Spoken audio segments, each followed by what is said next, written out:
Big ബോസിൻ്റെ ranking ടാസ്കിൽ മത്സരാർത്ഥികൾ എല്ലാവരും തന്നെ പരാജയപ്പെട്ടിരിക്കുന്നു. അതുകൊണ്ട് തന്നെ ഈ ആഴ്ചയിലെ പണിപ്പുരയിലെ ആദ്യത്തെ അവസരം അവർക്ക് നഷ്ടമായിരിക്കുന്നു. ഏകകണ്ഠമായി ബാഡ്ജ് ധരിച്ച് കൃത്യമായി ഓർഡറിൽ ഇരിക്കാൻ പറ്റാത്തതുകൊണ്ട് തന്നെ നിങ്ങൾ ഈ ഒരു ടാസ്കിൽ തോറ്റിരിക്കുന്നുവെന്ന്, പരാജയപ്പെട്ടിരിക്കുന്നുവെന്ന് ബിഗ് ബോസ് അനൗൺസ് ചെയ്യുകയാണ്. അവിടെയുള്ള മത്സരാർത്ഥികളുടെ ഈഗോ കാരണമാണ് ഈ ഒരു ഗെയിം അവർ തോക്കാൻ കാരണം. അനീഷിന് ഒന്നാം സ്ഥാനം വേണമെന്ന് റിപ്പീറ്റ് ചെയ്തിങ്ങനെ പറഞ്ഞുകൊണ്ടിരിക്കുകയാണ്. അനീഷ് എന്ത് ചെയ്താൽ വേറെ സ്ഥാനം എടുക്കാൻ സമ്മതിക്കുന്നില്ല. ബാക്കി മറ്റു മത്സരാർത്ഥികൾ ആദ്യം ഏത് സ്ഥാനം വേണമെങ്കിലും എടുക്കാൻ തയ്യാറായി എങ്കിലും അവസാനം അനീഷ് ഇങ്ങനെ തന്നെ റിപ്പീറ്റ് ചെയ്ത് പറഞ്ഞുകൊണ്ടിരിക്കുന്നതുകൊണ്ട് തന്നെ അവർക്കൊരു ഈഗോ അടിച്ചു.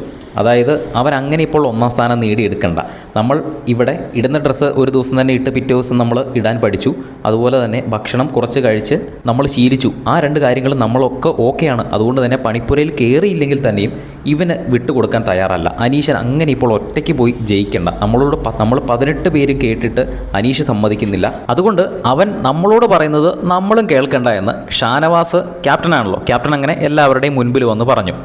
അങ്ങനെ ഒരു ഈഗോ അവിടെ വന്നതുകൊണ്ട് തന്നെ പണിപ്പുര ടാസ്കിൽ ആർക്കും പങ്കെടുക്കാൻ പറ്റാത്ത രീതിയിലേക്ക് ആയിപ്പോയി. ഈ ഒരു ആഴ്ചയിലെ ആദ്യത്തെ അവസരം അങ്ങനെ മൊത്തത്തിൽ അവർക്ക് നഷ്ടമായിരിക്കുകയാണ്. എന്തായാലും ടാസ്ക് എല്ലാവരും കൂടെ ചേർന്ന് കുളമാക്കിയിട്ടുണ്ട്.